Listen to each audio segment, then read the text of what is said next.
আসসালামু আলাইকুম। হ্যালো ভাই বোনেরা, কেমন আছেন? আশা করি সবাই ভালো আছেন। আজ আপনাদের সাথে শেয়ার করব সুস্বাদু মজাদার একটি রেসিপি, সেটি হচ্ছে চিংড়ি মাছের বোনা। এখানে আমি অনেকগুলো চিংড়ি মাছ নিয়েছি। চিংড়ি মাছগুলো এখন আমি একটি কেচির সাহায্যে কেটে নিচ্ছি। আপনারা একটু লক্ষ্য করে দেখুন। এখন আমি হাত দিয়ে খোসাটা ছাড়িয়ে নেব। খোসা ছাড়িয়ে এখানে মাথার ভিতর একটা ময়লা থাকে, এই ময়লাটাকে বের করে নেবেন। এখন আমি মাঝখান থেকেও একটি খোসা ছাড়িয়ে নিলাম। তারপরে আবার আমি এখানে কেচি দিয়ে কেটে, এখান থেকে কেচি দিয়ে কেটে নেব। এখানেও একটা ময়লা থাকে, এই ময়লাটাকেও সুন্দর করে বের করে নেবেন। এটাকে চিংড়ি মাছের রগ বলে। আপনাদের সুবিধার্থের জন্য আমি আরও কয়েকটা সুন্দর করে দেখিয়ে দিচ্ছি।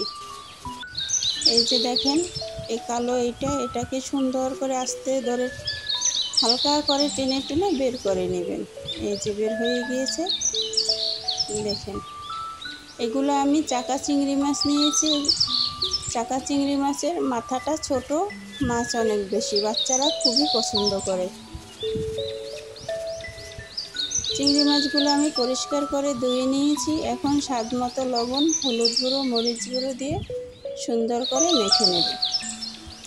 এদিকে চুলায় একটি প্যান বসিয়ে দিয়েছি, পরিমাণ মতো তেল দিয়ে, তেল গরম হয়ে গিয়েছে। এখন আমি এক এক করে মাছগুলো দিয়ে দেব। মাছগুলো দেওয়া শেষ। এখন আমি সুন্দর করে উল্টে পাল্টে ভেজে নেব। এখন আমি প্যানে তেল দিয়েছি, পেঁয়াজ কুচি দিয়ে দিলাম। এগুলোকে সুন্দর করে নেড়ে চেড়ে একটু বাদামি কালার করে ভেজে নেব।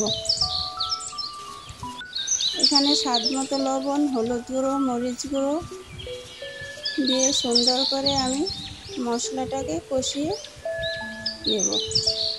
মশলা কষানো শেষ। এখন আমি চিংড়ি মাছগুলো দিয়ে দিলাম, দিয়ে সুন্দর করে একটু নেড়ে চেড়ে কষিয়ে নেব। চিংড়ি মাছ যেভাবেই রান্না করেন না কেন, সবভাবেই খাওয়া যায়। এখন আমি অল্প পরিমাণে পানি দিয়ে কাঁচামরিচ কুচিগুলো দিয়ে দিলাম।